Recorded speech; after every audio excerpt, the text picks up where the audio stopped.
ছোট পর্দার অভিনয় শিল্পী মেহেজাবিনের বড় পর্দায় অভিষেক হতে যাচ্ছে। চুপিসারে সেই ছবির শুটিংও সেরে নিয়েছেন তিনি। এতদিন ছিল খবরটি প্রকাশ্যে আনার পালা।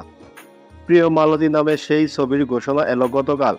রাজধানীর গুলশানের একটি অভিজাত হোটেলে অভিনয় শিল্পী, পরিচালক ও প্রযোজনা প্রতিষ্ঠানের কর্তা ব্যক্তিদের উপস্থিতিতে ছবির বিষয়ে বিস্তারিত জানানো হয়। নারী প্রধান গল্পের এমন একটি সিনেমায় প্রধান চরিত্রের অংশ হতে পেরে মেহেজাবিনও আনন্দিত। আর চাকরির সূত্রে মেহেজাবিনের ছেলেবেলা কেটেছে ওমান ও দুবাইয়ে।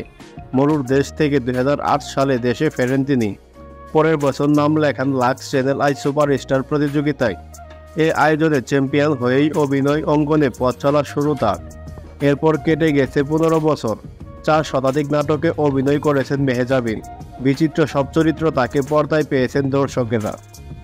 তবে মেহেজাবিনের শুরুটা হয়েছিল 2010 সালের 21 ফেব্রুয়ারি তুমি থাকো সিন্ধু পারে নাটকে অভিনয়ের মাধ্যমে। এটি পরিচালনা করেন ইফতেখার আহমেদ ফাহমি।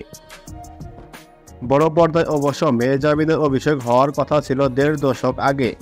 ঢাকার একটি 5 তারকা হোটেলে মহরত হয়েছিল ওয়ারিশ নামে। সেই ছবিতে তার বিপরীতে অভিনয় করার কথা ছিল আরিফিন শুভর। ছবিটি বানানোর কথা ছিল সালাউদ্দিন লাবলুর। সেই ওয়ারিশ ছবিটি আজও তৈরি হয়নি। এদিকে আরিফিন শুভ বড় পর্দায় ব্যস্ত হলেও মেহেজাবিনকে দেখা যায়নি। নাটক, টেলিছবি ও ওয়েব সিরিজ আর ওয়েব ফিল্ম নিয়ে নিজেকে ব্যস্ত রাখেন।